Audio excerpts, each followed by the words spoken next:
Hey guys, it's Aman and Christina from Our Rich Journey. On today's video, we are talking about real estate investing.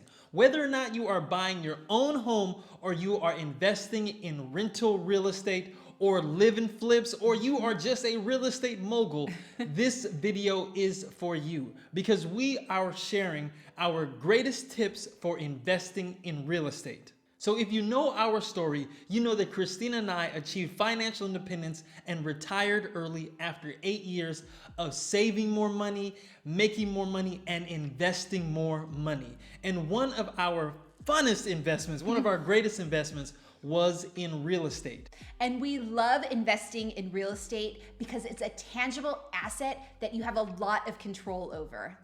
Now, one thing to keep in mind, if you are investing in real estate on your road to financial independence, you have to invest with a plan. Oh, you have to have a plan. I don't care if you are buying your own home. You buy that home with a plan. And if you are buying investment real estate, oh, you better have an airtight plan. You should always have a plan when you are buying an asset as expensive as real estate. And we're gonna get into exactly why this is important in one of our tips. But without further ado, let's get into our greatest tips for investing in real estate. So our first tip is that you don't actually need to own a ton of property in order to reach financial independence. And I'll tell you our experience. When we invested in real estate on our road to financial independence and retiring early, we only invested in 3 properties. And those 3 properties amassed us over $400,000 in profit, which we were able to use towards our goal of reaching financial independence and retiring early. Now, this is a big misconception that in order to be a successful real estate investor, you must own 50 doors. But the reality is, if you pick the right properties, it could be just even one property. That one property may allow you to achieve financial independence. So it's very important to not go after quantity, but go after quality when it comes to investing in real estate. And this brings us to our second tip. And it is that your first real estate transaction is your most important. If it's your primary residence or if it's an investment property, that first piece of real estate that you buy will set the tone for the rest of your transactions. It will determine your profits and it will determine your losses. So when you buy your first one, make sure you buy right. So let's talk about buying right when you're buying your very first piece of real estate as an investment. Now, you might be very excited. The best thing to keep in mind is don't allow your emotions to overtake you. Don't overpay for a property and don't buy a property that's too large. You want to be very detailed and methodical when you're running the analysis as to whether or not it's a good investment property for you. And we cannot overemphasize this. Be as conservative as possible. Run your estimate, then add another 20% more in expenses and fees because that's probably gonna get you to the point where you need to be. Our next tip to you is understand that there are plenty of deals. Do not get set on one particular property. And this goes back also to that emotion. Don't get emotionally attached to properties because if you run the analysis and it doesn't work out, there will be other properties where the numbers work out for you. When we were looking at properties, even in the San Francisco Bay Area, a hot market, there are still more properties to be had. When you see properties flying off the shelves, that creates a frenzy. And you don't want to be a part of that frenzy where you're trying to buy whatever you can. There are more deals out there. The next thing to keep in mind is that when you're purchasing real estate, you are investing more than just the purchase price. There are many other costs associated with that. Maintenance, for example. Maintenance, people tend to remember maintenance, but a lot of times they underestimate the cost associated with maintenance. So other costs you have to keep in mind, if you're renting out a property and you intend on furnishing it, those furniture costs have to be taken into account. And also vacancy rates. It's very unlikely that you'll have a property that's rented out every single day, continuously, year after year. Now, this is a very important point because if you are using real estate to calculate your financial independence number, then your real estate is going to be generating the income to support you in early retirement.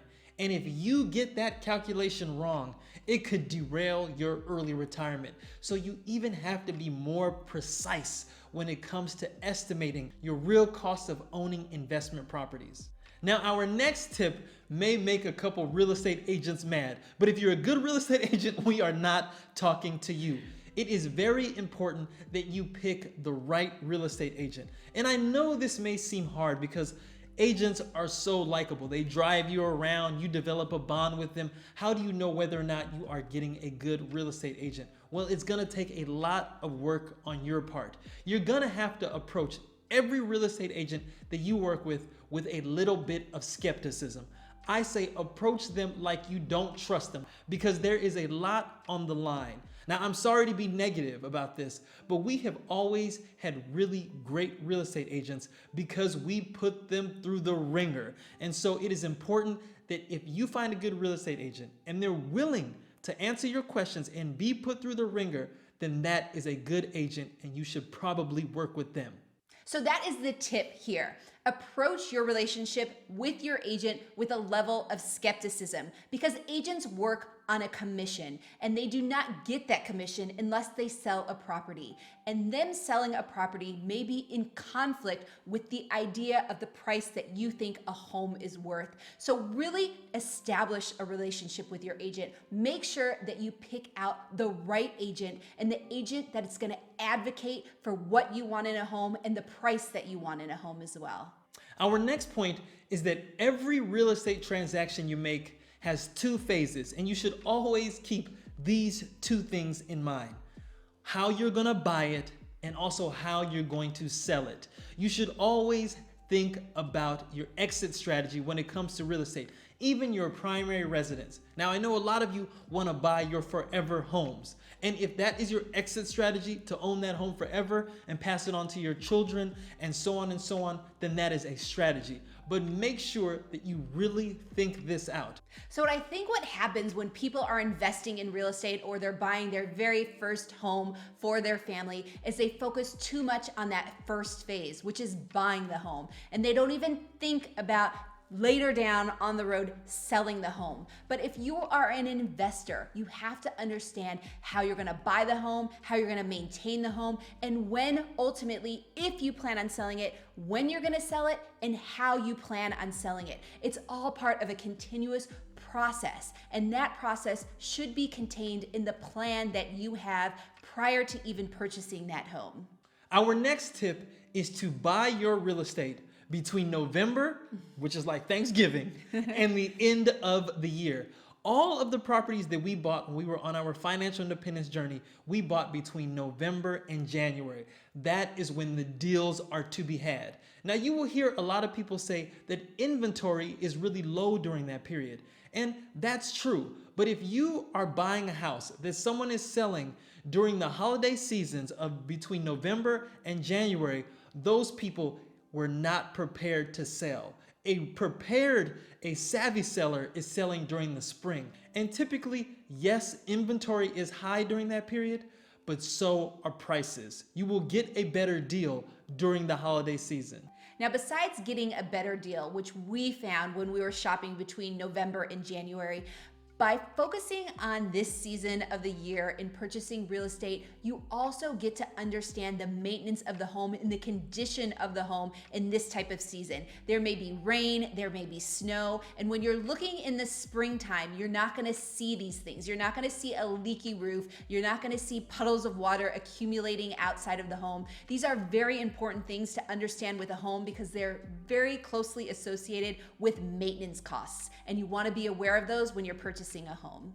And our last point is a point that comes up time and time again when people are investing in real estate and they find that real estate is too expensive in their area. People want to buy real estate out of state. And we have never been fans of this. We have never purchased a home out of state. But that goes back to our strategy. We had a live and flip strategy where we lived in our homes, fixed them up, and then moved on to the next one or used the equity from those homes to buy other homes in our area that we could fix up ourselves. You see, we found that we could use our own knowledge and our own sweat equity to get a better return on our investment. And when you are buying real estate out of state, you give up a lot of that knowledge and control. And so there is much more risk associated with buying real estate out of state. And if you do this, our tip is to make sure you do a lot of your homework. Don't just shop out of state because you think you are getting a good deal. How are you going to maintain that property? How are you going to go through different changes with that property? There's so many other things that make it a little bit more complex and a little bit more risky. Now, we're not saying that it's impossible to buy out of state. Like Aman said, there's complexity and there's risk involved in purchasing a property out of state, but it is not impossible. If you plan on doing something like this, you have to understand those out of state markets just as well as you would understand the market that you're living in. You have to understand housing costs, rental rates, occupancy rates. You have to understand the employment in the certain areas. You really need to do thorough research if you plan on purchasing out of state. So those are our tips for investing in real estate. Whether it's your primary residence or the 50 units you are gonna buy on your journey towards financial independence, we hope that these tips give you food for thought so that when you go make that purchase, you purchase right the first time. So if you like this video, as usual, give it a thumbs up, subscribe to our channel, and join the journey.